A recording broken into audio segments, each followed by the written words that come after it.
ঘুমের আগে বালিশে মাথা রেখে মনে মনে একটি আমল করুন। একজন সাহাবীকে আমলের জন্য 3 বার বিশ্বনবী জান্নাতের সুসংবাদ দিয়ে দিয়েছেন।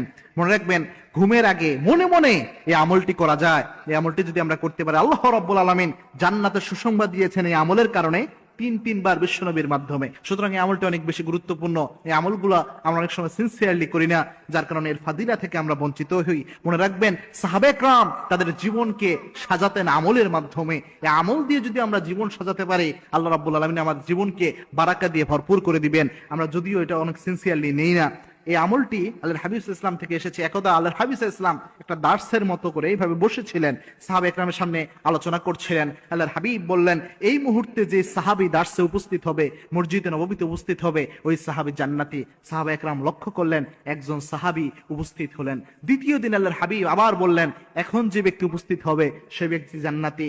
বিশ্বনবী ইসলামের সাহাবীরা লক্ষ্য করলেন, দ্বিতীয় দিনও একই ব্যক্তি উপস্থিত হয়েছেন। 3 দিনের দিনও বিশ্বনবী যখন বললেন, এখন যে ব্যক্তি এখানে উপস্থিত হবে সেই ব্যক্তি জান্নাতি, সাহাবা একরাম লক্ষ্য করলেন 3 নাম্বার দিনও সেই একই ব্যক্তি উপস্থিত হয়েছেন। সাহাবীদের মধ্যে কিউরিসিটি জাগলো। একজন সাহাবী চিন্তা করলেন, কি এমন আমল করে এই সাহাবী যে 3 বার আল্লাহ রাব্বুল আলামিন তাকে জান্নাতের সুসংবাদ দিলেন বিশ্বনবীর মাধ্যমে। ওই সাহাবী ওই জান্নাতের সুসংবাদ প্রাপ্ত সাহাবীকে বললেন, ভাই আমি একটু চাই আপনার মুসাফির, আমি একজন মুসাফির হয়ে এসেছি, আমি চাই আপনার একটু মেহমান হতে, আমার বাসায় একটু সমস্যা হয়েছে, আমি আপনার মেহমান হতে চাই। ওই সাহাবী বলছেন, হ্যাঁ ভাই চলেন। 3 দিন যাবত ওই সাহাবীর বাসায় তিনি থাকলেন।